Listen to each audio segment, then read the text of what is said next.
This episode of the Miscast podcast is sponsored by Orange Amps and the brand new Brent Hines Signature 15-watt Terra amp. Orange teamed up with Brent Hines from Mastodon to create a new amp featuring an all-new gain structure, making it a completely unique Terra model. The 15-watt amp is perfect for the bedroom with 7, 1.5 watt mode, but it's still perfect for hitting the stage with. The all-new 3-stage gain structure means that it's brighter at the lower gain levels and it fattens up as you dial in more gain. The natural channel has also been redesigned to have more bottom end while still retaining the balance and playability of the Rocker series. This amp can do everything from rich cleans to brutal drop-tuned riffs. If you're a fan of Mastodon, or even if you're not, this is definitely an amp you need to check out. But if you want a more traditional British valve amp, Orange have you covered too with the all-new Rocker 15 Terra, with a finely balanced natural channel which is a perfect platform for pedals, and a more familiar dirty channel. This is a Rocker's dream amp. And you're also going to need a cab to run these amps through, so why not check out the all-new vertical 2x12 from Orange. In fact, it's the first one they've ever done. Similar to their regular industry standard cabs, this 2x12 is made from birch plywood and is fitted with Celestion Neo cream backs. The perfect cab to go with your new Orange amps, or any amp for that matter. If you want to see these reviewed, head on over to my YouTube channel because I'll be doing a review of these very, very soon. youtube.com/c/doodlesmusic. And to get more info and to find your local Orange dealer, head to orangeamps.com. That's orangeamps.com. The following podcast is a Miscast production. From the northeast of England and Moscow, Russia, Doodles and Dan present the Miscast podcast. Alright everybody, welcome to the Miscast podcast. I'm your host Doodles, and this opening of the show is going to be slightly different to the previous episode. Me and my co-host Daniel Leonov, my Russian brother from another mother, we sat down to talk about Winter NAMM 2018, and to tell you the truth, we thought we weren't even going to be able to go an hour. I estimated we'd probably go about an hour, but we were worried that we're only going to maybe hit 30 to 45 minutes, which was okay. We're not going to drag out a podcast if we don't have to. We're not going to make it an hour long if we don't have an hour long's worth of content to talk about. So we thought maybe it's going to be a 35, maybe a 45 minute podcast, but that would be okay. But when we sat down, when we hit the record button, we ended up talking for just over 2 hours, and that is one hell of a long episode of the Miscast podcast. And although we could release it as a full 2 hour episode, we figured most people probably wouldn't want to sit that long in one sitting to listen to the podcast, so we took the decision we're going to actually split it into 2 episodes.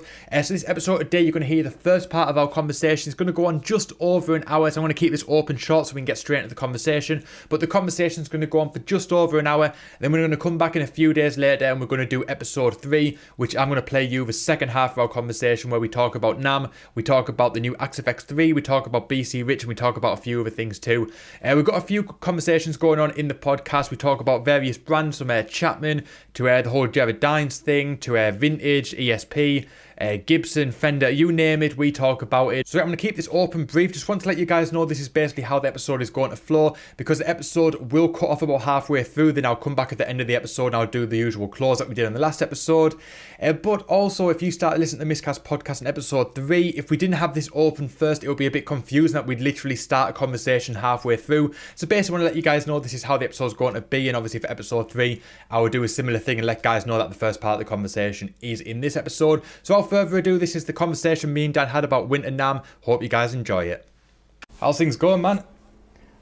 Doing great. So obviously over the last week is pretty much the Christmas of musicians. Winter NAMM happened, and obviously we're going to talk about that today. We had to talk about that today. Yeah, sure. Got to talk about Winter NAMM. This is like Christmas for us. This is what everyone waits all year for. And of course, there's a mega ton worth of things to talk about, and that's what we're going to do. So just to start off with, you got any personal highlights? Anything that you want to kick the show off with? Yeah, Axe-Fx is definitely one of the highlights for. Yeah, I think we should leave that till after. We'll do that once we've talked about NAMM as a whole. We'll go back to the Axe-Fx because that's like post NAMM stuff. But anything at NAMM in particular that stood out? Some of new Fenders, like they definitely introduced that weird looking, how it's called? Oh, the Meteora. Oh yeah, the Meteora, the Jazzmaster Telecaster thing.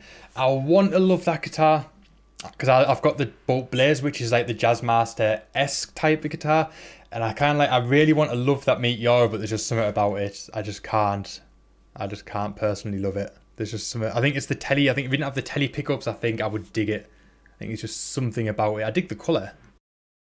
Yeah, a lot of those traditional manufacturers, they do throw in a few oddball models But every now and then. The parallel universe thing was intended to be like that, wasn't it? That's the whole purpose of it, is to be really different. It's basically like combining all these different shapes together that you, and combinations and stuff that you wouldn't expect. They've kind of like put like all the Fender combinations together into different guitars, and they are pretty weird. Yeah. And obviously the ultimate Fender. It's like the Meteor is probably like guitar. I'd say the Meteor is probably like the most out there one they've done. Like that's probably the one that's got the most attention, because that is like the more radical designed one. But the Parallel Universe got some really weird things. Like they've got a Telecaster with a Fender pickguard with 3 single coil pickups, which looks rather weird. It's like a Strat with the left horn cut off. Oh, are those lipstick pickups? No, they're just regular single coil. It's literally just it's a Tele body with a Strat pickguard and Strat pickups. It's really, really weird. Obviously they've got the Meteor as well. They've got like they've got a Dumbo Humbucker Tele, but it actually looks a lot like a Les Paul. Like it's got a very similar top to a Les Paul, which is really weird. But they've also got things. They've got like, I think they've got like a Jazzmaster with 3 single coil Strat type pickups. They've got a Strat with a Tele pickguard with Tele pickups. Like some really, really strange things out of this range. But I suppose after 55 years, 63 years, since the Strat or Tele, whatever, it's over 60. What was it, like 1951? The Esquire came out, I think it was, or the Norcaster or the Broadcaster. Like, obviously, they've been doing this stuff for a long time. I think their first guitar was actually a P-Bass, which is now called like a Tele-Bass, which is... Oh, yes. It was late 40s even, maybe 50. Yes, I know which one you're on about, yeah.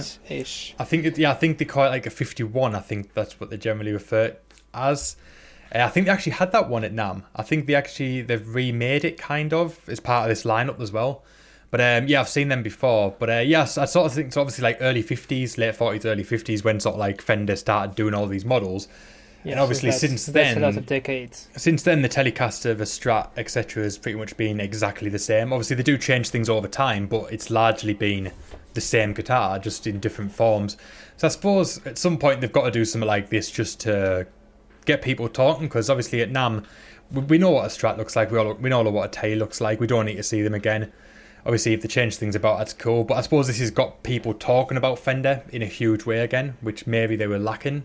Oh yeah, because the usual changes, like which were considered radical, was like a slightly different neck radius or different frets. Like exactly, they go like this Telecaster. That's a sensation. We have a different, like we have jumbo frets instead of like less jumbo frets. Yeah, exactly. Whatever. And it's like, look, this Telecaster you've bought for the last 60 years. Well, we've increased the neck radius by 3 millimeters, and it's like brilliant. That's great. Obviously, if you want a Telecaster, that's fantastic. But it's not gonna. Yeah. But like, those sort of things aren't gonna make us go out and buy a Telecaster unless we want one, because obviously it is what it is. But I suppose this way is actually we're sat now talking about Fender, which is probably something we wouldn't have been doing if that hadn't happened. If the Parallel Universe wasn't a thing, we probably wouldn't be talking about Fender right now. Yeah. So it was a good thing. I don't think it's going to be something that's going to stick around long term. I think it is probably going to be a one-off deal.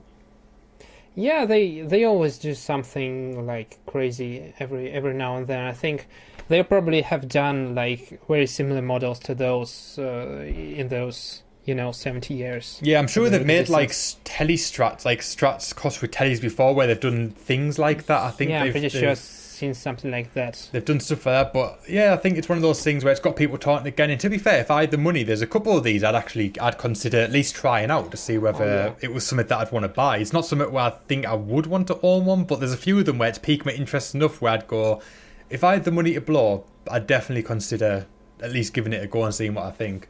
So I suppose Fender, they've done the job. Like I said, everyone's talking about them. People have been talking about this, especially the Meteor. People have been talking about it. And overall, I think the response has been largely positive. I think people have been digging it. Obviously, whether they get the sale figures or not, but I don't think that's what it's about. I think it's more just getting them back in people's minds again. I think that's one of the main things. At least they've been at NAMM, actually. Yeah, well, like some other companies. Yeah, exactly. Obviously, we can move on to that one next. Obviously, Gibson were absent from NAMM, which could have been a good thing, could have been a bad thing. They were at CES, which obviously was probably be a lot more beneficial for them, because I'm sure it's today I read, that 75% of their revenue or something comes from not Gibson guitars, I think. Yeah, I've heard something like that. They have... Because they've obviously they've got Philips Home Entertainment, they've got multitude of different non-guitar related brands under the banner. So Philips Home Entertainment, is it owned by Gibson? I believe it is, yes. I believe it is. I don't know if it's the same Philips as in like the ones that make TVs and batteries and that. I'm not entirely sure. Because if it is, they don't have anything to worry about, I think. Well, I read today that their revenue, I think last year, or it was like one of the more recent years, I think they made something like 2.24 billion in revenue or something like that. I think it was on the Tone King. Tone King actually posted an article on his website, and that mentioned it. That's a lot. That mentioned it, and that's why he said that a company like Gibson can have $520 million of debt, because they do earn that much money, that it's not an issue in a way. Yeah, looks like they have Philips, right? Gibson Innovations. Yeah, obviously they've got all the stuff. They've got like more guitar related stuff like Kramer, Epiphone, which I think Epiphone's probably going to be a huge source of income from the guitar related stuff. Yeah. Because I think, because it's fair enough the Gibsons are more expensive, but I think there's probably a much wider market base for Epiphone, would be my estimation. I don't know the exact sale figures, but I'd probably say like Epiphone probably play a large part in that, because obviously more people can afford an Epiphone because they've got an Epiphone for $99 and upwards. So I think there's probably a good market there. But yeah, they've got companies like Philips and the similar brands. They've got a lot of music-based stuff, but more like software stuff. They've got like your Tascam. Do they own Tascam? I think they do. Tascam, oh yeah, I've heard of that, and they haven't owned it. Is it owned by Gibson as well? I think so, yeah. I actually heard some bad things about, when Tascam was, like, back in the day it was good, but then someone bought it and now it's like... Oh, yeah. Now it's like sucks and... But according to the Wikipedia's, apparently Tascam, it possibly, yes, it appears to be that way. Did they ruin Tascam? That's more than likely. Sounds about right. Yes. It sounds about right. Yeah, apparently it's a subsidiary of Gibson. So yeah, obviously they've got lots of going for them. So maybe that CES was probably a good thing to do. Focus more on the consumer electronics rather than the guitars, because that's another thing. Like Fender, we all know what Les Paul sounds like. We all know what it looks like. If we want to go and buy Les Paul, we'll go to Guitar Center, Sweetwater, all that sort of stuff, and you'll go and buy a Les Paul. You don't need to see it in person. We don't need to see it like at NAMM. Like, it's not anything special. And obviously, a NAMM booth, even for a small one, probably set them back $50,000. And according to Tone King, of the size of Gibson, they could be spending $250,000 at NAMM. Yeah, those booths are quite expensive. And what they're going to get out of it. What they're going to get out of it, really, because they're only going to show the same Les Pauls that we can already go and buy anyway, the 2018 line. It would have been nice to obviously see more stuff like the RD and stuff like that, because they brought them back. It would have been nice to see them at NAMM, but apparently they were at the CES show anyway, so there's still been coverage about the RD, the SG Junior, the new Les Paul Junior and stuff like that. So they still had Gibson guitars at the CES show, just obviously not at NAMM. But whether it was a bad thing or not, who knows? But that's another thing where they're not innovative anymore in that sense. I don't think we really miss them. Yeah, I think the Gibson brand is mostly associated with those traditional, like OG. They are so innovative guitars. In a way. Obviously, they push the boundaries and try new things. They had like the G-Force tuners. Like, they do try new things, but they're not innovative in the same way where like they haven't blown us away in terms of like we've completely revolutionized the business, or we're completely doing something. We're going in a complete new direction. It's still essentially Gibson, just with new gimmicks. Yeah, although it's quite hard to do something like revolutionary. Oh yeah, definitely. In that kind of industry. And I think there's not many companies doing it now. I think the mainly revolutionary things are more like your fan frets, your multi-scales. I think they're the only thing that really sort of like has been innovative. Yeah, and also in kind of the production side, logistics, like when brands like Chapman, which are said to be shipped directly from the Korea. Factory to the retailers instead of having a intermediary. Yeah, and I think obviously like quality control office. I think WMI, the factory that do all that stuff, I think they're pretty much at the top of the game now. Like they're pretty much, if you look at what people talk about at NAMM and anything else, I think that pretty much world music instruments in Korea is pretty much what people talk about. Obviously not the factory itself, but the guitars that come from those factories. Yeah, look like that. Like they're pretty much at the top of the game. Obviously they've got Schecter, they've got Chapman, they've got PRS, the SE lines, the non-USA line. They've got like Dean, they've got so many companies being manufactured out of there. Is LTD built in Korea as well? Yeah. LTD is another one. That's another big one. That's something I want to talk about as well at some point in the podcast. But yeah, I'm going to see list of guitars made by World Music. It'd be quite surprising to see what's actually... apparently BC Rich were, but I don't think they are now, because my BC Rich is Korean. I don't know if it was made by them or Court, but apparently... but BC Rich are all now they're place. Chinese. So they now. have Japanese, they have Korean. Not anymore. They're all Chinese guitars, now. like, they're all Chinese now. Maybe Indonesia. I don't know, because they have a really cheap models. At least some years ago. But nowadays, every BC Rich is Chinese, which is another thing we'll probably talk about at some point. But yeah, apparently Gretsch is made over there. The Line 6 guitars are all made there. So there's a lot of different brands that are made there.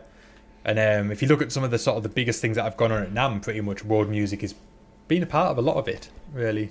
Yeah, that's probably the kind of innovation we have to see in this day and age. It's also potentially why new guitars, but like the different way the guitars are built and distributed. And you're starting to see a lot more of these like neck throughs with like where you're seeing like the wings, like we got the natural finish on the back, and you can see how like the construction of it, and like there's always like the binger necks, and like I think they're being very innovative in what they're doing, especially with this whole sights thing. I think they're really pushing the boundaries of manufacturing around that.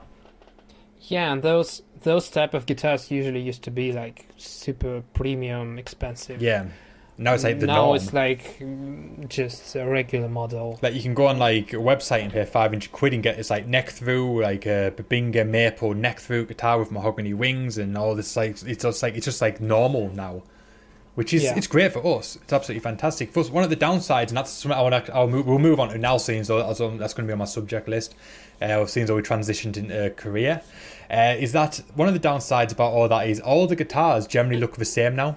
Well, not all of them, but a good portion of the companies that are made there, a lot of the guitars I've noticed are looking the same or very, very similar to each other. So the cheap segment of the market is like trying to emulate successfully in a way the expensive guitars. Maybe we will see some expensive guitars getting some, but a lot of it I'd even put in closer to the mid-range stuff, like obviously like the higher level Schecters, like the sort of the mid-price Korean Schecters, the Chapman Pro stuff. They're all like your £1,000 guitars, so they're not exactly cheap. They're not high-end gear, but they're not cheap by any means. But like that's one thing I've sort of noticed is like the Chapman, especially the Pro range, the modern Pro stuff that they've done.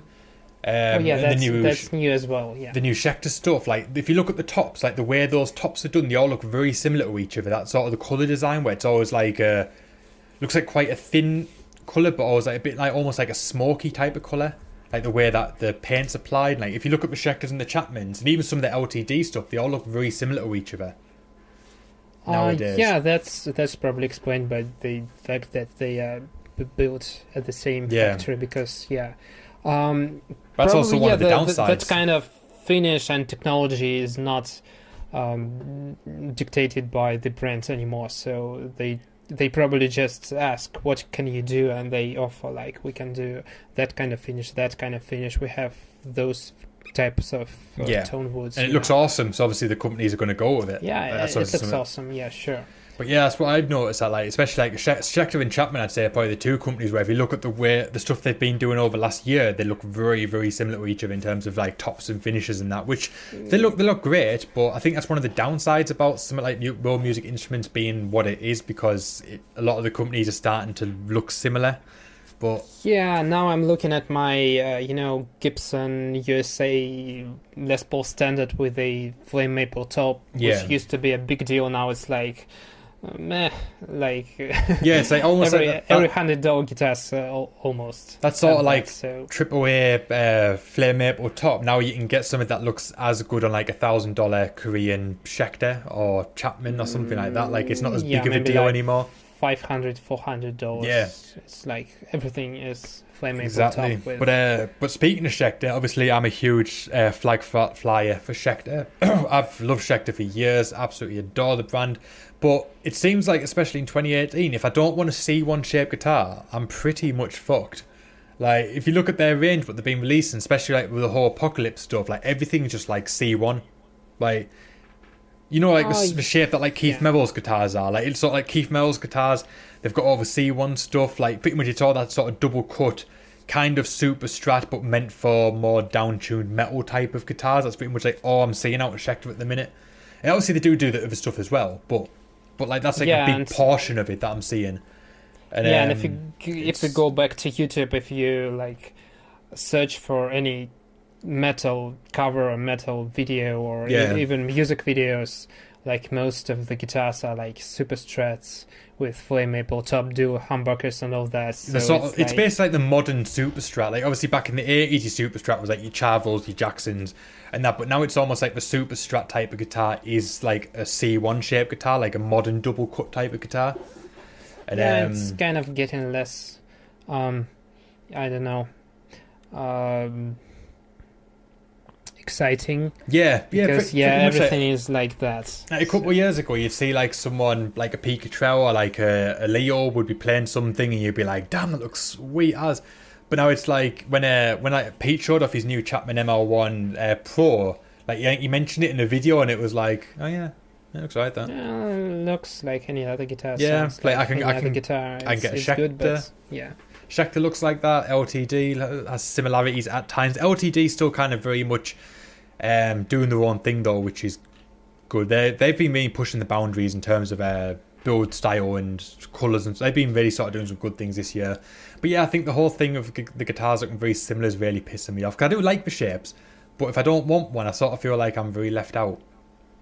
Actually, me personally, I'm not a fan of Strat S type guitars, just because they're everywhere. Even when I was starting out, like every option you have is like Squire Strat, Ibanez Strat, and I was like, can I get Les Paul, please? Yeah, exactly. It's they're everywhere, and even now when I am, hopefully more mature guitar player, I'm still like not super excited about Strats, even though I own a couple of them. It's like recently I've been wanting a more metal guitar, when it's sort of like obviously something like a C1 type of shape, like LTD sort of thing would be what I'd probably gravitate towards when it gets to that point where I can buy one. But like it's sort of like, I don't know, would it just kill to have a bit more option out there? Do you know what I mean? Like it sort of feels like that's my only option out there. If I want a metal guitar, I'm pretty much stuck with like that sort of type of guitar, which is you have some Les Paul style guitars. Yeah, so you've got them too. ESP have those Vipers, which were like metal, like the SG, the metal SGs type of thing. Yeah. But yeah, it's sort of like, would it kill them? Would it kill them? Bring the S1 back as well? That would be. I'd welcome that if they bring the Schecter S1 back. Like just make it again. It's like damn. Yeah, like that. The S2 looks cool, but it's no S1. Like the S1's badass. That's like, I love it. Well, I've got love for the S1 anyway, but like, would it just kill them just to put it back on the lineup? Please, just do it again, please. Especially in one of these like Apocalypse styles, that'd be lush. But yeah, Gibson tried to bring that shape back. Oh yes, the modern double failed. cut. Everyone hating it. I liked it. Sure. I liked it. I was in the minority, but I liked it. I think if they made an Epiphone version or something like that, I probably would have been all over it. But not paying Gibson probably. custom shop prices for that. But if they've actually brought it properly in the range, even if it's like a studio, a traditional, a standard sort of stuff like that, I think the price it would sell. I think. Yeah, but if they made an Epiphone version of that, it will probably cost as much as a Gibson used from studio, like the 90s. Pretty much. They had like double cut. That's one thing that's pissing me off now is how expensive Epiphone's getting.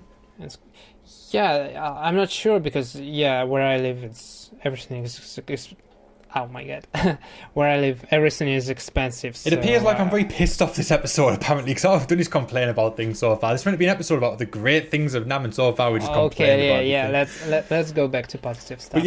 But since I started mentioning it, the prices of Epiphones now are getting absolutely ridiculous. Absolutely stupid. Are those made in China or Korea? Still made in China, but like fair enough, the guitars are absolutely fantastic, but like £799 for Matt Heafy's signature 7-string. Like, that's a I lot heard of money. they are great. I've heard they're great, but yeah, it's an Epiphone, and that's kind of. you've got a lot of options out there for that sort of price point. Yeah, but the brand has some kind of. It's got a name value, I suppose. It's got a name, like it's a novice guitar. It's like, well, it's more like inflation as well as annoying. Like back, I know it was quite a while ago. Back in 2013, late 2013, I think it was September-ish. I bought my Les Paul Tribute, the 1960s Plus Tribute, and I paid £449 for that with case. And now they sell for £679 for the exact same guitar. It's a big jump in price, and fair enough, Gibson's debt's probably got something to do with that as well, because the prices of Gibson's obviously hiked up a lot in that time as well. I think the Gibson's standards have gone up by about £700-800 in that amount of time. Oh yeah, so probably yeah, because now it's like how much? 800, 700 for an Epiphone. Higher end Epiphone is about somewhere between £500 and £750 for a higher end Epiphone. Yeah, but those are Epiphones, and that's kind of a name of a rookie guitar, because even now I wouldn't dare to show up to some kind of serious audition with a Epiphone guitar. Yeah, it's one of those things where the guitars are fantastic. Epiphone. There's nothing wrong with Epiphone. I love my Epiphone. I love my Gibson, but yeah, it's seen as like the Squire of Gibson. Yeah, which is shit. Even when you've got guys like Matt Heafy absolutely killing it. Matt Heafy. Oh yeah, absolutely killing it. And that he's playing his Epiphone signatures. Obviously, he's on Twitch 5 days a week now with Epiphone signatures. He's touring the world with his Epiphone signatures. But like, it's still sort of looked down upon as being like the lesser guitar. Yeah, which is. I think if they just fixed the headstock, it would look like way more. Yeah, legit, because maybe that's why Gibson don't want to give him the headstock, because people will just buy the Epiphone. Yeah, it's kind of looks like a lot of people talk about that. It's. But like personally, I'd probably say that in this instance, the Epiphone would be the better choice in my opinion. But for £799, you can get a Gibson Les Paul Faded Studio, or you can buy like a Matt Heafy signature. And I think the Epiphone would probably be the better choice. But you can get a Gibson. A fully fledged Gibson for the same price. Wouldn't look like a Candy, obviously, but the LPG is one of those. Like, you can get a Epiphone like high end or like mid-range nowadays. Guitar, which is shiny. It has binding all over the place, but the LPG is a Gibson. Or you can get an LPG, and it has the Gibson headstock, and it has the proper actual maple top on it, and it's the Gibson.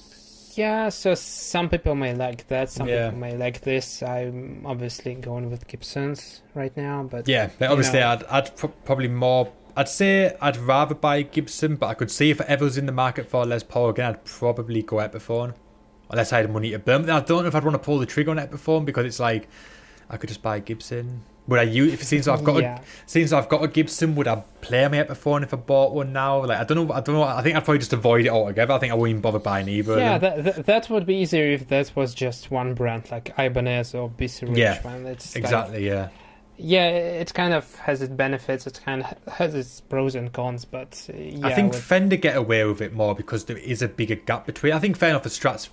I've heard the what they're called, the classic vibe stuff. I've heard them easily made in Mexico quality guitars. Yeah, and even Fender with Fender logo are made. Some of them, at least, are made in Indonesia and China. Yeah, so there's Fenders made in China as well. So.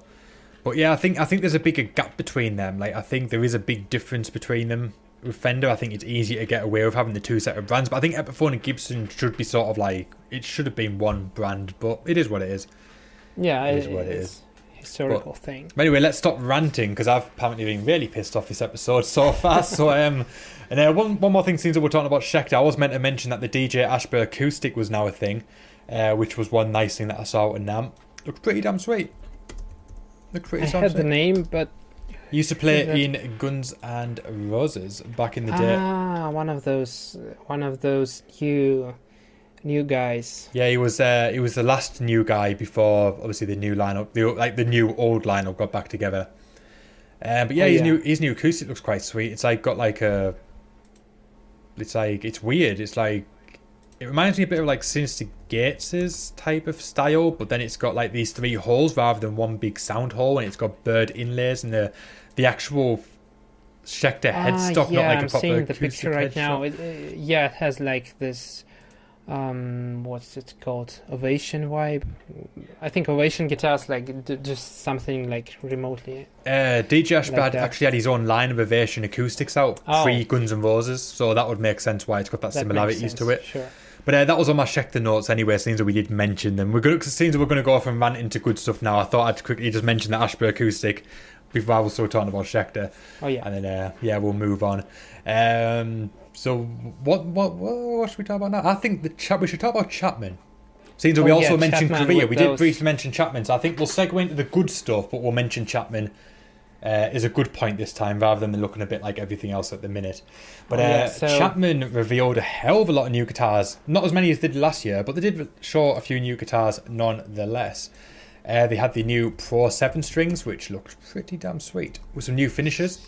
Yeah, to start with, they have like a made in UK line. They've got them as well, and the British Standard Series, which is basically like the Chapman Custom Shop type of guitars. How much are those? Did they give any prices? Or they said in the region of about $3,500 in the UK. Yeah. So you're looking at say $4,000 to $4,500 would be my estimation. Obviously, the prices could vary. They might go up depending on what you want in it. Obviously, it is a custom shop. It's essentially a custom shop because it's made in Britain. I'm assuming they're making the ML123 and Ghost Fret. I'm assuming that's going to be what they're making. Yeah, I'm wondering, do they have like a separate workshop or do they? It's somewhere in the UK. I can't remember who makes them, but it is somewhere in the UK. So, do they make some other brands like? Is it like Crimson guitars or something like that? Or they may make guitars for other people. They may have their own brand. I'm not totally sure. They may just be luthiers who just do stuff.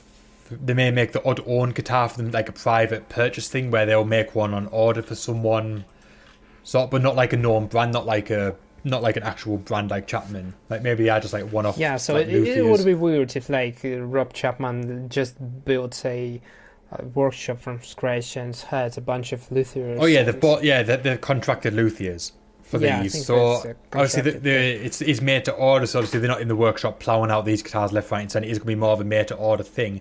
I imagine they might have the odd guitars that would be like a stock model, like maybe the ones that they showed at NAMM. Maybe like the Vadis ML1 may be a thing where like Andertons may have one in stock, or like at some point, and like Rift City might have one in stock. Like you might be able to have the odd model where you will be able to go and buy it if you want.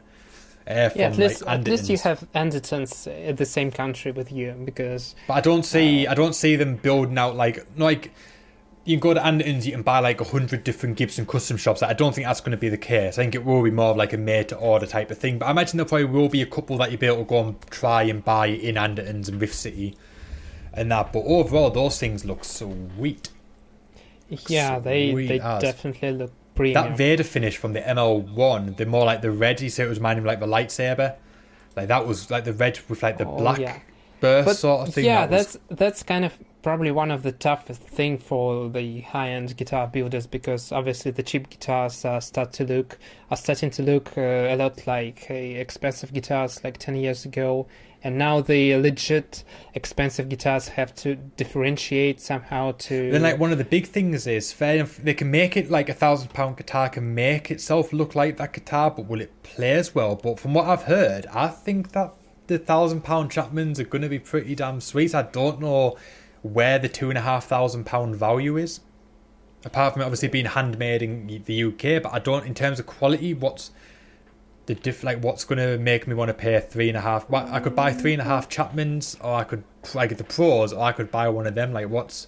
Yeah, I don't want to spend that much. You can buy like a few hundred Bitzers by that money. So exactly, it says that they're employing. That's a lot, but yeah, they've got premium parts, but fair enough. Like Tone Pros is still pretty decent stuff. Like how premium is the tuners and the bridge going to be compared to other things? They've got obviously the beautiful choices of woods. They've got 4A, so like quadruple A flame maple tops, and like so they've got the highest end stuff. Quadruple A. Yeah, so but they're the sort of stuff that you see on the higher end Gibsons as well, like the $3,000 Les Paul standards and stuff like that. They've got nitro finishes as opposed to poly, which is obviously one big thing.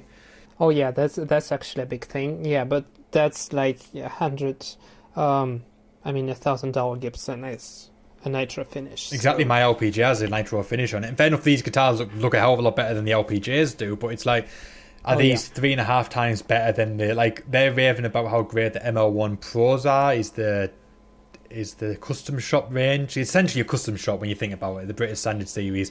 Is that 3.5 times better? I actually played some custom shop guitars, like not branded, but local luthiers. And yeah, sometimes, like a lot of times, there is a value, so you can hear it and you can feel it definitely. But that's one of the main things I think. I think you can make a cheap guitar sound good, but can you make it play good? I think that's where the custom shop stuff does thrive. Is the fact that it plays like a dream, like it plays like your dream guitar would play, and that's sort of where the value I imagine will be. But it's a lot of money. Probably, but a lot of great albums, platinum records and all that were recorded on like a normal usual Gibsons and Schecters and I think stuff a lot of this stuff is more just because you can. I think that's where a lot of the market's going to be, because they can buy it. Like, there'll be a guy that can afford £4,000 for a Chapman, and that's fine. Obviously, for most of us, we don't ever need to get one, but it's like, I don't know. I think it's a good idea, but I don't know. Obviously, it is a made-to-order thing, so if they don't sell any, it's no skin off their nose sort of thing. It doesn't matter to them in a way. But it's like when you've got the custom shops from like Fender, Schecter, Gibson, like always like these big names with the custom shops. You've got obviously like your Wood Library stuff from PRS. Like, are you going to go to Chapman over them? That's like another one of the big things. If you had $5,000 to blow, would you buy a Chapman or would you buy a PRS? Like, it's.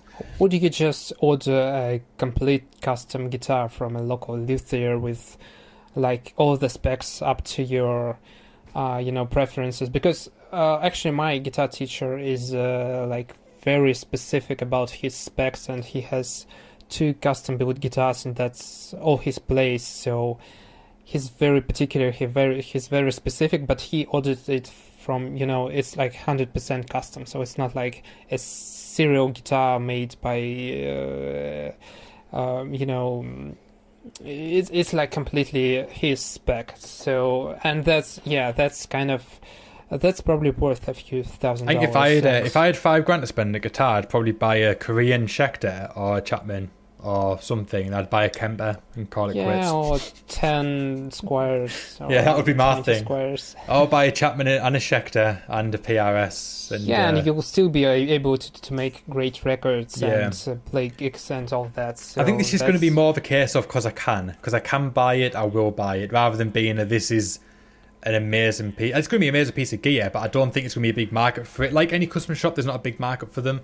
But it's not like whether they can. Yeah, another part of that is like Chapman already has a bunch of artists and a lot of big companies as a part of relationship with the artist. They make some high-end guitars every now and then. I don't know for free or not, but it's kind of a part of relationship with the artist. Maybe so a big part of that production will go to their official like representatives, like Pascal and maybe but guys like that. But it's just sort of my only concern about that is obviously it's not my concern because it makes no difference to me, but it's like whether they can compete with the custom shops that already exist. Like, do they have the name value to do this? That's like one of the big things. A lot of people are asking that. Do they have the name value for a custom shop? But if people want if they want a Ghost Fret made exactly how they want to make it, then obviously this is the way to go, isn't it? Really, so I'm hopeful for it. I think they are great guitars. I think they do have a lot of potential, but we'll see. We'll see what happens.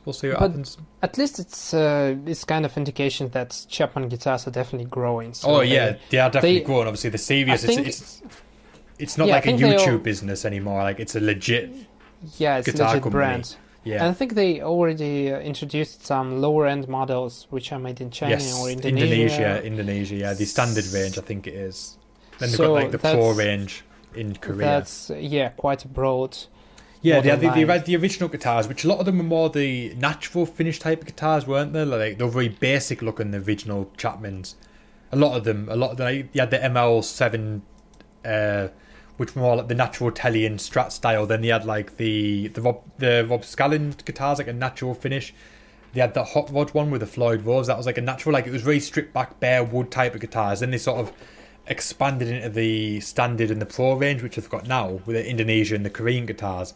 And now they've got the custom shops. It shows that the brand is growing from what it was a few years ago. Yeah, it is definitely growing. Like, it's not like a YouTube... Like, it's not like Rob's a YouTuber, Rob's made guitars for his audience to buy because he's a famous YouTuber. Now it's like, this is a brand that can stand next to like a Schecter or a PRS and be like, this is a legit company. Yeah, and talking about Rob Chapman, oh my god, does he do any videos anymore? Because I haven't seen much. So he doesn't do as much on his channel now. Yeah, he used to do a lot of demos, but because it's right Anderton's now, isn't it? Dead, they've moved it all over to Anderton's channel, which yeah, made but sense. there is no Rob Chapman on Anderton's channel, so he's not on there. Does apparently, they still do the same amount of videos as they did. Just obviously now, because you've got all the other Anderton stuff as well, you don't see it as much.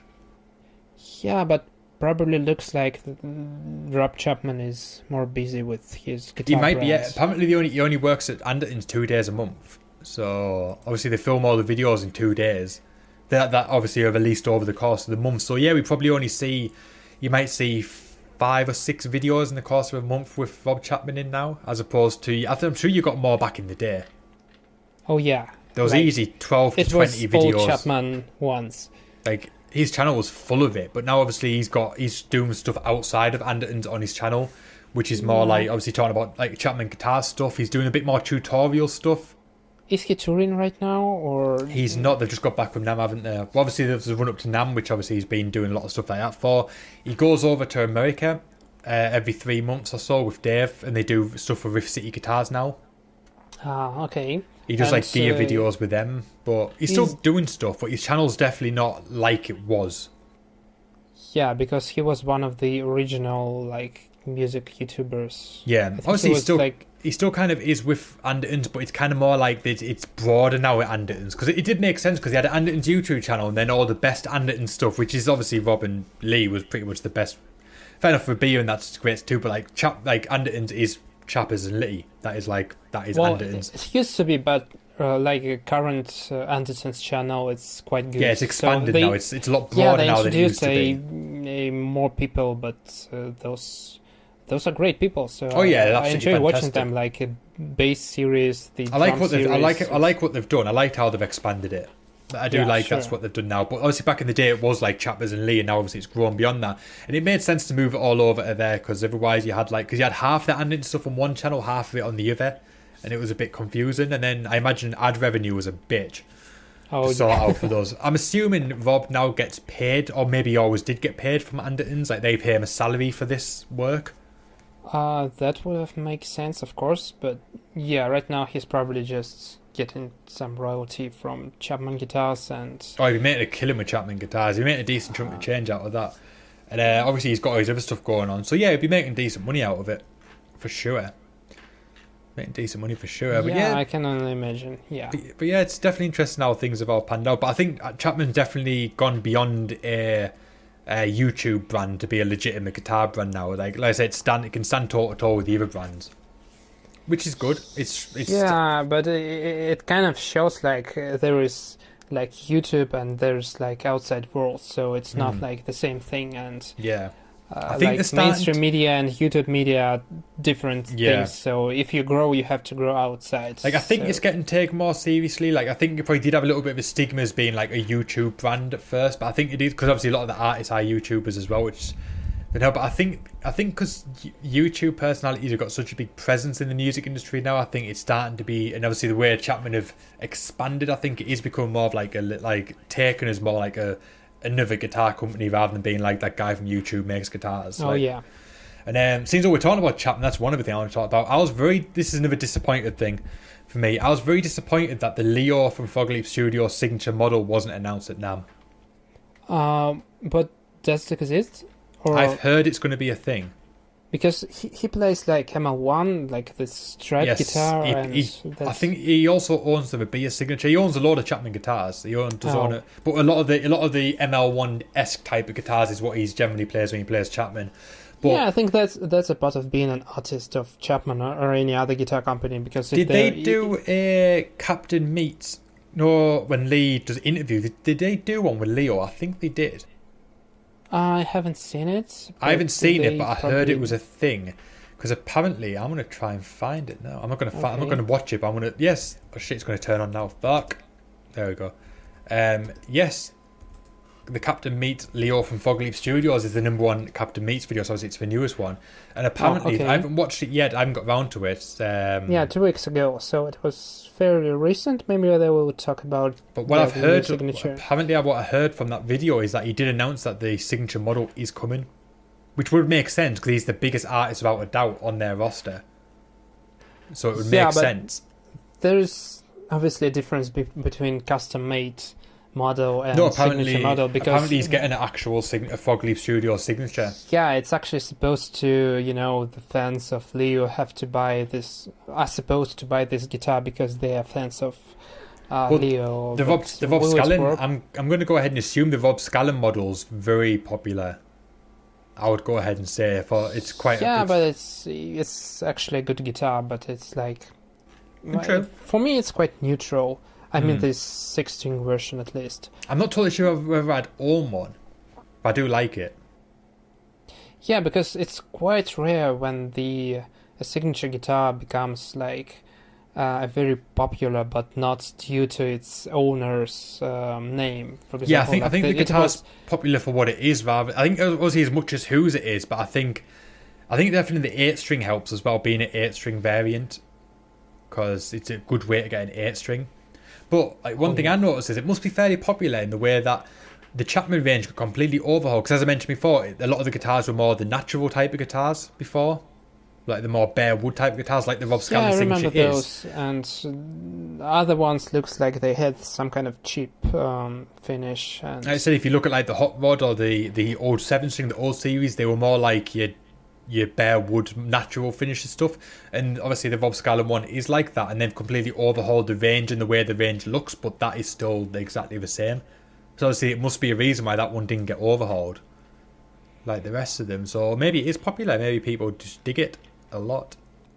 Yeah, there's kind of something about that look, like. And obviously you've got Rob Scallon, who's like a 1.4-ish million subscriber channel.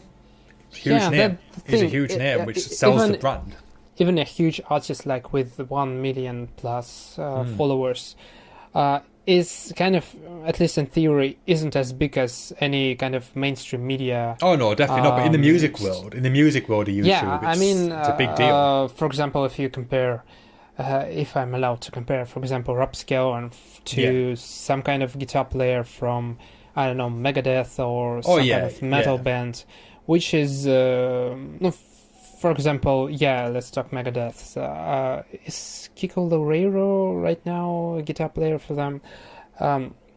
My point is that some kind of, second guitar players, and in Megadeth, they always have a new lineup every few years. So even with kind of, I don't know, not being super on the spotlight like that, it's still more, I guess it still draws more attention than like #1 YouTube star. Yeah. So even an artist from like second tier bands but the mainstream media, they probably are more popular than YouTubers. Oh yeah, definitely. But obviously, I'm not sure how it works. But apart from like bands like In Me, because In Me are Chapman artists, and Death Havana are Chapman artists now, which is, I didn't actually know that until today. But obviously, like Chapman hasn't got the sort of name value that like an ESP would have. So obviously, like a Dave Mustaine would go to Dean, not Chapman. But I think like Rob Scallon obviously is a big star in terms of Chapman, and obviously he does have a huge audience, which is a very loyal audience. And he's very loyal to Chapman, which is another thing that I really like about Rob, is that he is very loyal to it. Yeah, for sure. So that's probably same with Leo, though. with... Like Rabia is very loyal to Chapman. Like Rabia is Chapman, through and through. Yeah, and obviously, he got his signature models because he's friendship with Rob. But Rabia is absolutely fantastic and a great sort of a. I'm trying to think what the word would be. Like a poster boy for the brand. Like Rabia is a good poster boy for the brand. So it's good that he's got his signature model. Like Pete Cottrell, like obviously he's about the same size as Rabia, but he hasn't got hasn't got that connection to Rob that Rabia does, and Rabia does a lot of stuff in Chapman guitars anyway. But like Pete Cottrell's very loyal to Chapman as well. Like, if you watch his videos, he's always playing a Chapman. Apart from he plays his Ibanez still, but a lot of the times he's playing a Chapman, and Leo is like that as well. Yeah, because there are some of the artists in the list that kind of are Chapman artists, but they don't play Chapmans on. Yeah, like you get Jared Dines is obviously bigger than Rob Scallon in terms of viewers, in terms of size. He's slightly bigger, but like he doesn't really play Chapmans much. Yeah, like it looks like he's an more artist like from Ernie like Ball now. 20 different guitar brands. Yeah, and... like I think there was for about a period of time where he was playing Chapman all the time, but now he's playing Ernie Ball a lot of the time. So obviously, like wouldn't make sense to give him a signature guitar for that, because I don't think he flies the flag. How it works. So can you be like a Chapman artist and Ernie Ball artist, can be multiple, artist at the same time? I think a company can say it's in your contract that you can't, but I think it's very rare. Like, I don't think Slash can become a BC Rich artist. That's why he's not an artist for them. Oh yeah, but that's Gibson. Like, that's for Gibson. Guys like that. So if you don't have that on the contract, like obviously, so like Metallica were Gibson what's the artists. point? It was Metallica were Gibson artists in the 90s, but they're not anymore. So I can't imagine they could have been with ESP and Gibson, even though that James Hetfield still and Kirk for that matter still play Gibsons. They're not actually Gibson artists anymore. Whereas I think with most guitar brands, you can be multiple artists. You can be artists for multiple brands. Obviously, Jared Dines is Ernie Ball, possibly Ormsby, and he's also with another brand of very recently announced that he's an artist for another brand as well. So he is getting himself about a bit. Oh yeah, Ormsby. Should we talk about that? we will talk about it in a sec. But as I was getting back, I was saying, like, Rob's a very loyal guy to the brand. Oh, yeah. The B, he's got a signature model. The B is very loyal to the brand. He's got a signature model, and Leo's very loyal to the brand as well. And without a doubt, the biggest guy on the Chapman roster. So it would make sense to give him a signature model. And apparently he's coming. Apparently he's coming. So I was very surprised. But we'll go full circle back to actually the conversation at hand. I was very surprised that we didn't actually see it at NAMM, especially the fact that it was revealed it is going to happen. And I can almost predict what it is going to be. I can almost predict what this guitar is going to look like when we see it. Yeah, so what would be like a I think it's going to be an ML1 with a nice top on it, but it's going to be a smoky black type guitar. Did you see that guitar that he built? It was a Strat type of guitar. He painted it and stuff like that. He used spray paint on it. I remember it's like a smoky black and white type guitar with like looks like paint drops on it, and it's got EMGs in it. It's like a double humbucker Strat thing. I think it's going to be a bit like a smoky black type of guitar, but like with a nice like quilted maple top on it, so it gives that sort of smoky effect to it. It's going to be a bit like a black and grey type of guitar. That's my prediction. It's going to have double. Probably it will be like super gnarly, super dirty. It's going to have double high. It's going to have double high output guitar. It's going to have double high output pickups. It's going to have maple neck, ebony fretboard, matching headstock. It may have a trem. I don't think it will be a Floyd, but I think there'll be a trem in there nonetheless, because Leo obviously does use the trem a lot in his covers, but I don't know if he'd want to have a Floyd Rose, but he may put a Floyd Rose in it. And if that's my prediction for the guitar anyway, this is what I predict the guitar will look like, just from what I think Leo would choose. And if it doesn't have his Frog logo instead of that infinity sign, I'm going to be fucking pissed.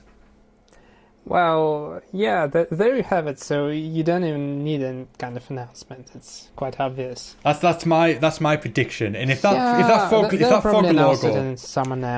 if that Frog logo is relegated to the back of the headstock, I'll be pissed. That needs to be instead of that infinity logo. That would top it off nicely.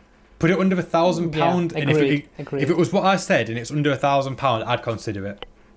I'd consider buying it. Yeah, that's probably be a good guitar. Yeah, that was my disappointment with Chapman, the fact that the Frog Leap Studios signature wasn't showing. Bit annoying, but it is what it is. But seeing that we're talking about Chapman and we're talking about another artist from Chapman, and you mentioned it, I mentioned exactly what it was a few minutes ago. Let's talk about Jared Dines. Oh yeah, and his wonderful 18 string, which looks so glorious, would be the best word to describe it. Probably not the best word. Oh, damn. This is one of those guitars. This is another case of because you can. Why are we doing 18 string? Because you can. Why not? It's not going to be used for much. It's going to be used for a parody type of purpose, but it's badass. You gotta admit, it's badass, and it's got the Will Taunton. Like, I've seen people complain Why, like, they've spent all this money making him this guitar and he only plays one string and he's not going to use it. Who can play 18-string guitar? Blah, blah, blah, blah. So I've seen Guitar World, I've seen Music Radar, I've seen Total Guitar, I've seen Ultimate Guitar. I've seen everyone on Twitter, all the brands on Twitter, all the magazine outlets, the websites, they've all been talking about Ormsby guitars because of this. That's why Ormsby guitars made the Jared Dines 18-string. Yeah, I agree, because I have never heard of them before. I've heard of them before. They do sell the guitars here in the UK. I think Guitar, obviously I always fly the flag for that brand. I love that guitar shop. They sold Ormsby guitar for about the last year or so. I'm not a big fan of them, because they do deal more in the multi-scale fan frets, really weird shaped guitars. Yeah, so that's their thing. So they do that's their thing. So that's their speciality. Multi-scale giant guitars, and so obviously this makes sense for them. This is a perfect thing for them. And like I said, why would you bother spending $5,000 making that guitar? Because it probably got them a lot more in advertisement than $5,000 ever would. That's why they made it. And also, it's a cool thing. Obviously, everyone knows that Jared Dines got screwed over with that whole 17-string fiasco. Which that guy's got famous as fuck. That guy's got famous as fuck for the wrong reasons, but he's famous as fuck because I still see his face everywhere. He still gets talked about. He became a meme. So. He's never going to be able to do anything in his life again now in terms of music. But apparently he's a drug addict. I'm not going to say that in case he sues us, but that's what I've heard. He's a drug addict. Anyway, but either way, that doesn't matter. That's his business. But yeah, that's why they did it, and it's badass. Obviously, he got well and truly screwed over by that whole thing. He managed to probably make more money out of it in the long run than what he paid on the guitar, because he did make a video about it. Probably got a boatload of money from that. I think he either got hold of the actual guitar or he ordered one himself off AliExpress, because he did make a video where he destroyed it. I don't know if he bought one off AliExpress to destroy, but either way, he got a lot of publicity, he got a lot of views, he got a lot of money from that, so it probably all worked out in the long run. I think that was exactly that guitar, because it said JD on the fretboard or somewhere like that. So probably the guy just ended up sending the guitar to him, and maybe he sent it to try and save face, like, I wasn't ripping you off, here's your guitar sort of thing. Yeah, but no one told the whole story, what happened after that. So he definitely destroyed that, and there was a video online where he's seen that, and he was destroyed it on Twitter? Because it wasn't on YouTube. I don't know if it was on YouTube, but it was on Twitter. I remember seeing it on Twitter, and he was like, he put it like on top of something and jumped, like stamped on it, like you would, like if you're trying to break a skateboard or something like that. And he should have put wheels. He should have put trucks and wheels on it and went skating. That would have been mint. Oh yeah, that would be. But either way, I think the whole fiasco made him a lot more money anyway, so it probably worked out in the end. And now he's got the 18-string. Ormsby got a lot more advertising than $5,000 would have ever got them. Everyone's talking about it. This video is going to pull in 1 million views plus easy when this video is out. I haven't even done one video playing that guitar, like legit video. And then it will be a main guitar that will pop up every now and then. It will pay for itself many times over in terms of ad revenue and sales, without a doubt. But I'm currently waiting. Have you heard of that 10-minute guitar change challenge that's starting to going on YouTube? No. Like, I'd like someone to challenge Jared Dines to do his 18-string guitar, because that would be hilarious. Well, I think that's kind of works like any other challenge. So someone does it, and like said, I challenge someone to do that. I have not seen this yet. So yeah, we'll see when someone challenges him, and that would be just a hilarious video, because I'm gonna have to do some research after this podcast. I'm gonna have to look all this stuff up. Oh, this could be interesting. It's not huge. I saw it's on. It could get huge though. HP42. I saw it's on Spectrum Media. No, it could get huge. Probably that's it. That could be interesting. Someone challenged HP also. HP is like Henning, the dude from Germany. Yeah. So yeah, it's kind of going on. So if someone would challenge Jared Dines, that would be hilarious. That could be interesting. But since we've been talking about the whole Chapman thing and all of their affiliates, let's talk about another one. Since we've talked about with Beer a little bit, and that is Victory have announced the Super Kraken, and I think there was another amp, but I can't remember the name off the top of my head. Kraken. Kraken. Looks sweet as. Looks like a basically souped up version of the Kraken. But that should be pretty damn cool. The Kraken is a sweet as guitar. Did you see it? Did you see the news on it? The Super Kraken, and I think there was one more guitar, but I can't remember what he's called. Did you say guitar? The Countess. I think they do... The amp, sorry. The amp. Yeah, Super Kraken amps. The Countess, I think, was another one. The V100, maybe. I can't remember. No, it wasn't them. It was another one. It was the Countess, I think they did, and the Kraken. But they've got some new amps coming out. And Rabia also did the demos for the new bare knuckle pickups, which looks sweet as, which was showcased at NAMM. Oh, bare knuckles. Oh, okay. they were sweet as. They're not...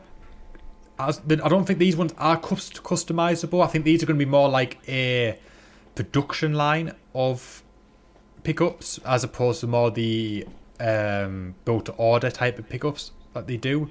It's going to be more a case of this is what you get. You know what you get, and you can just order them. I think that's going to be the case with these ones, but they sounded amazing because obviously they're very customizable pickups where you can get like a pink humbucker made exactly how you want it and stuff like that. Like, I think these are going to be more like standard. This is coming gold, they come in black or zebra, and that's about it. But that's kind of a good thing. That's not. I think much, it definitely is. Not many pickup, manufacturers do that. They the custom colors and all that because you see like. One thing I noticed is like places don't really stock bare knuckle pickups, which is one thing I always notice. And obviously, because they're harder to stock, really, because they are a lot more one-offs. Like they do have the people who do stock sets, but I think this will help get a lot more bare knuckle pickups into stores as a whole, as opposed to rather than the odd store might have a deal with them. And I think it'll probably be a very beneficial thing for them. Are those like? Are you supposed to order them from the website? You can, but some stores do sell them. Some stores do, like Andertons do sell some guitar in the UK do sell some, but they're more like the calibrated sets where you might just get them in like gold or black or whatever like that. Oh yeah. Like, obviously, if you want to get your pink nail bomb stuff like that, obviously you've got to order them directly from them. But I think these are going to be more like a stock set where you can't customize them. I don't think. It's going to be kind of what they are. But sure. If you check out the videos, they are absolutely fantastic. Like, I'm like, damn, need some bare knuckle shit. Oh yeah, I probably shouldn't because we don't have a lot of good pickups in stores here. Because, for example, I don't know, I was interested in Fishman pickups lately because they are kind of exploding right now with those new series. And I just, drive to a official Fishman dealer and, ask them if they have any in stock. And they say, okay, yeah, we are Fishman dealers. So here are some acoustic guitar pickups that have been around for like 20 years. I can get That's them. all we got. So it's like, oh my God. Yeah, they are hard to get hold of. But there's same obviously... with bare knuckles. So, yeah. Especially where you live, it's not as easy to get as access to them. I think this is a good thing, the way that bare knuckle are doing it, with the way that you will just be able to buy them in stores more readily available. I think because they were always like a made to order type of brand. Like they didn't have artists. I don't think they had an artist roster for a very long time. I don't know if they still have an artist roster per se, or whether they have people that just play them. But like they used to be they didn't have an artist roster. They were more like made to order. They're like this sort of like this underground secret of pickups, like these amazing pickups that you never ever saw. Pickups. Oh, yeah. And like now I think they are, maybe they've just known that they are that good, and that this is like obviously an evolution to expand the business. And I think it is a good way to go for them. And I'd love to try some. I would love to check out some bare knuckles and play. I've never played a set of bare knuckles before. I'd love to play them. Oh yeah, me too. I know some people that have a bare knuckle pickups here, so I don't know where did they get those, but yeah, I think you can order them direct and they'll just ship them. I think. Yeah, probably that. Yeah, probably that. But since we're talking about Fishman briefly, which I was about to say that I can actually get them discounted as part of my vintage endorsement, but they're still far too expensive for my you're lucky price points. I don't know how discounted they are, but I can get them at least slightly discounted, but they're still expensive as shit. But we'll move on to vintage. That is on my list also. Vintage didn't do a great deal in terms of new stuff, but they did reveal a few nice finishes, which really tickled my pickle. And made me rethink a few of my life choices in terms of what gear I'm going to buy soon. Yeah, at least we have vintage guitars represented in Moscow. So that's good. They do get about, but they are more in like the smaller stores as opposed to the big stores like the Andertons. They're more like in the smaller stores, which would make sense that they maybe crop up in like other countries like randomly. I think that would make a lot more sense.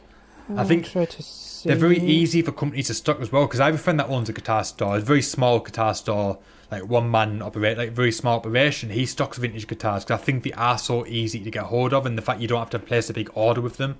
But I think you can pretty much buy what you need, sort of thing. So I think it's one of those brands that a lot of small stores can get hold of. Yeah, which is good. Yeah, I'm just looking at. Because the Musicland shop popped up, and that's. It seems to be a lot more independent stores that stock vintage guitars. I think that's a small store. I'm not sure if I've been there because. Yeah, that's the reason my friend stocks them, because you can buy a few, and they don't like have like a minimum order thing where you have to buy like £100,000 worth of Gibsons every year, like you do with Gibson. Oh yeah, and they have some like Boss. crazy Apparently, deals.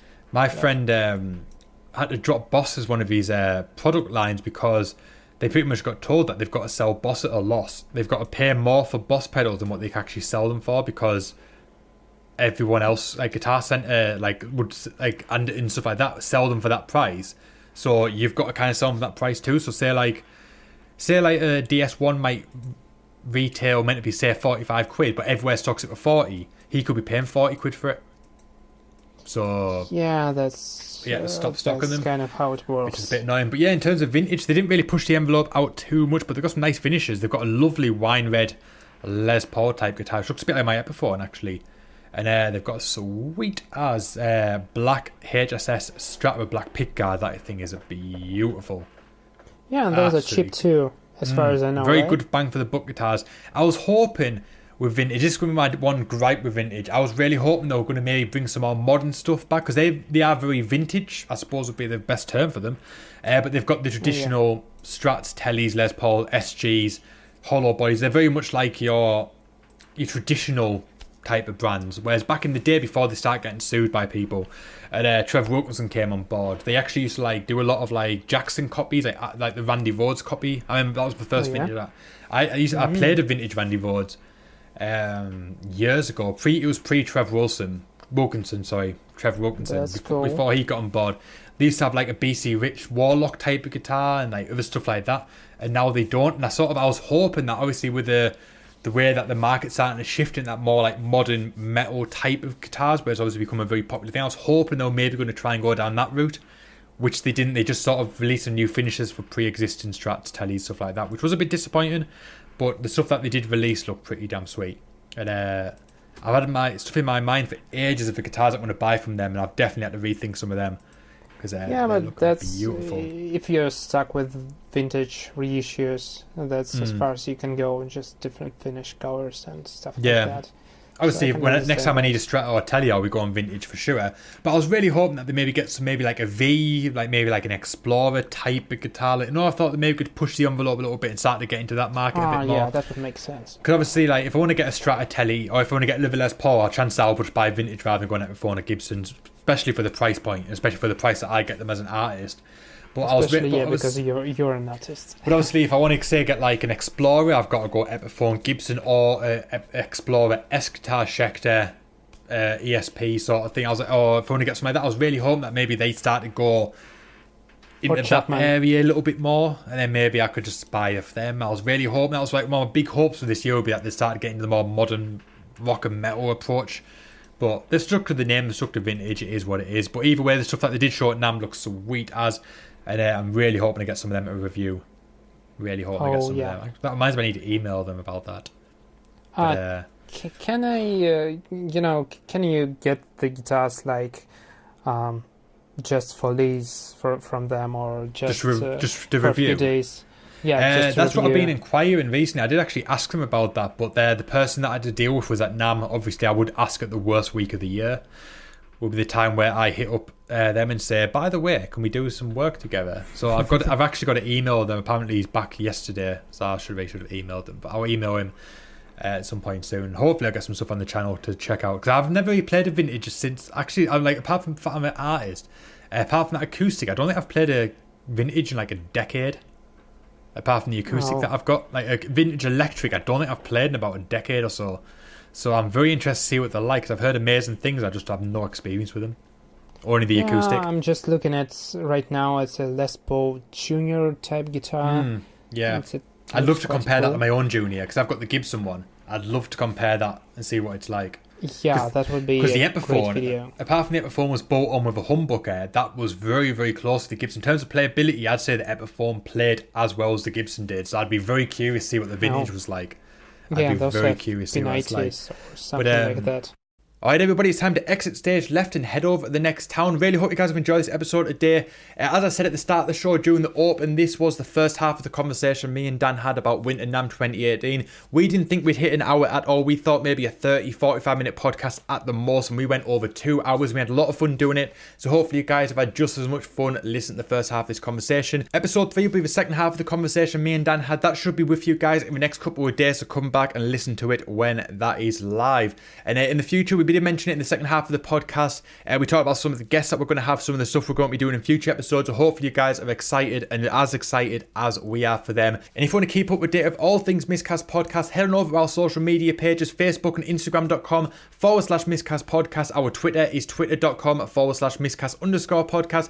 You can follow us on Twitch and SoundCloud, twitch.tv, soundcloud.com/Miscast Podcast. And make sure you subscribe and download on Apple Podcasts and iTunes and leave a 5-star review. Let people know that you're enjoying the podcast, and that will help us get higher in the search results and reach more people. And if you want to become a super fan, if you really want to support the podcast and really help us keep this going, head on over to Patreon, patreon.com/Miscast Podcast. You can listen to episodes for free still. If you don't want to pledge, that is entirely cool, but if you do so, you can get ad-free viewing, live hangouts, and loads of other cool perks too. And also don't forget we're on other podcast services such as Stitcher and Cast FM, so no matter where your favourite podcast platform is, Miscast Podcast will be on there. And I also want to give one quick thanks to our sponsor, Orange Amps, and the new Brent Hines Terra amp. They have sponsored the podcast today, which is awesome. I really hope you guys go and check the amp out. There'll be a review of it on my channel very, very soon, so go and check that out, youtube.com/C/Doodles Music. Alright everybody, that is the end of the podcast. Hopefully you guys have enjoyed it today. My name is Doodles, my co-host was Daniel Leonov. We thank you so much for listening, and we'll see you guys next time. You have been listening to a Miscast production. Subscribe and download new episodes on iTunes, and listen on SoundCloud, YouTube, Twitch, Stitcher and more, or become a superfan on Patreon. Just search for the Miscast Podcast.